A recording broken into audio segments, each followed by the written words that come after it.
Մարկ Քարնին Կանադայի վարչապետի պաշտոնը ստանձնելուց հետո առաջին անգամ այցելել է Սպիտակ տուն։ Հանդիպման սկզբում Դոնալդ Թրամփը հայտարարել է կողմերը շատ ընդհանրություններ ունեն, հավելել այնուհանդերձ կան մի շարք բարդ հարցեր, որոնք հարկավոր է քննարկել։ Միևնույն ժամանակ ԱՄՆ նախագահը շեշտել է, որ չի հրաժարվում Կանադան ԱՄՆ 51-րդ նահանգը դարձնելու մտադրությունից։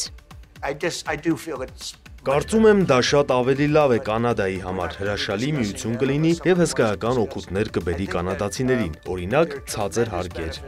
Քարնին հակադարձել է, կան բաներ, որոնք չեն վաճառվում։ Վերջին ամիսներին հանդիպել եմ կանադացի ընտրողների հետ և կարող եմ ասել ձեզ Կանադան վաճառքի ենթակա չէ և երբեք վաճառքի չի դրվի։ Երբեք մի ասա երբեք, արձագանքել է Թրամփը։ Կանադայի դիրքորոշումը երբեք չի փոխվի, պնդել է Քարնին։ Անդրադարձ է եղել Օտտավայի դեմ սահմանված ամերիկյան մաքսատուրքերին։ ԱՄՆ նախագահը համոզմունք է հայտնել, որ Կանադան ամերիկյան ապրանքների կարիքն ավելի շատ ունի։ Մենք չենք չեղարկի մաքսատուրքերը, շեշտել է Դոնալդ Թրամփը, նաև հավելել, Միացյալ Նահանգները միշտ կլինի Կանադայի բարեկամը։ Սպիտակ տան ղեկավարի հետ հանդիպումից հետո Քարնին լրագրողների հետ զրույցում նշել է, որ ինքը և Թրամփը զրուցել են որպես երկու ինքնիշխան անկախ պետությունների առաջնորդներ և կառուցողական բանակցություններ են ունեցել։ ԱՄՆ նախագահն անդրադարձել է Եմենի շուրջ ստեղծված իրավիճակին, որը վերջին շրջանում գրեթե ամեն օր հրթիռակոծվում է Իսրայելի և Միացյալ Նահանգների ռազմաօդային ուժերի կողմից։ Հիշեցնենք, Վաշինգտոնը մեղադրում է հութիներին Կարմիր ծովում ամերիկյան, իսրայելական և այլ երկրների նավերը ինքնաթիռներ հրթիռակոծելու և համաշխարհային տնտեսությանը միլիարդավոր դոլարների վնաս հասցնելու համար։ Հութիներն էլ հայտարարում էին, կանգ չեն առնի, քանի դեռ Իսրայելը սպանում է պաղեստինցիներին։ Դոնալդ Թրամփը հայտարարել է, թե Եմենի հութիներն այլևս չեն ցանկանում կռվել և իր ձևակերպմամբ կապիտուլացվել են, ուստի Միացյալ Նահանգները դադարեցնում են նրանց դիրքերին հարվածները։ Ավելի ուշ Օմանի արտաքին գործերի նախարարը հաստատել է, որ Միացյալ Նահանգները և Անսար Ալլահ շարժումը Մասկատի միջնորդությամբ համաձայնության են եկել հրադադարի շուրջ։ Սակայն հութիները հայտարարել են Միացյալ Նահանգների հետ ուղիղ շփումներ չեն ունեցել։ Շարժումը խոստացել է շարունակել Իսրայելի դեմ հարձակումները։ Ուշագրավ է, որ Թրամփի հայտարարության ֆոնին ամերիկյան մամուլում ակտիվորեն քննարկվում են հութիների դեմ ամերիկյան ռազմական արշավի ծախսերը։ Տարբեր հաշվարկներով մարտի 15-ից սկսված հարվածների համար օգտագործվել է ավելի քան $750 միլիոն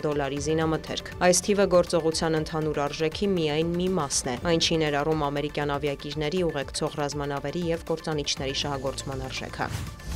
Ռուսական ուժերը հարվածել են Կիևին մայրաքաղաքում կան ավերածություններ, քաղաքացիական բնակչության շրջանում հայտնի է զոհերի և վիրավորների մասին։ Նրանց թվում կան երեխաներ։ Պայթյուններ են եղել նաև Օդեսայում, Զապորոժիեում, Խերսոնում և այլ բնակավայրերում։ Սահմանամերձ Սումի քաղաքում էլ ռուսական հարվածների հետևանքով կան զոհեր։ Վոլոդիմիր Զելենսկին հայտնել է, որ գիշերը Ռուսաստանը 4 բալիստիկ հրթիռ և շուրջ 150 ԱԹՍ է արձակել Ուկրաինայի ուղղությամբ։ Ռուսաստանի պաշտպանության նախարարությունն էլ հայտնել է, որ ՀՕՊ համակարգը մի քանի տասնյակ ուկրաինական ԱԹՍ-ներ է խոցել։ Գերատեսչության տվյալով թիրախում են եղել Կուրսկի, Օրյոլի, Կալուգայի, Ռյազանի մարզերը։ Բրյանսկում կա 1 զոհ։ Անօդաչուներ են արձակվել Մոսկվայի ուղղությամբ, տեղական իշխանության տվյալով դրանք ոչնչացվել են։ Հայտնի է, որ ստեղծված իրավիճակի ֆոնին Դաշնության մի շարք օդանավակայանների աշխատանքը սահմանափակվել է, ինչն անդրադարձել է առնվազն 60,000 ուղևորի վրա։ Վատիկանում մեկնարկել է Հռոմի Պապի ընտրության գործընթացը, կոնկլավին մասնակցում է շուրջ 130 կարդինալ։ Քվեարկությունը գաղտնի է, կարդինալները մեկուսացած են, առանց աշխարհի հետ կապ հաստատելու հնարավորության։ Տեղական զլմները գրում են, որ դժվար թե նոր Պապի անունը հայտնի դառնա այսօր։ Նախկին պապերից շատերի ընտրության գործընթացը տևել է մի քանի օր։ Երբ կարդինալները գան ընդհանուր հայտարարի, այդ մասին կազդարարի սպիտակ ծուխը։ Հիշեցնենք, Հռոմի Ֆրանցիսկոս Պապը մահացել է ապրիլի 21-ին 88 տարեկանում։ Մահվանից առաջ վերջին ամիսներին նա առողջական լուրջ խնդիրներ ուներ։ Ֆրանցիսկոս Պապը հուղարկավորվել է Սանտա Մարիա Մաջորեի բազիլիկում։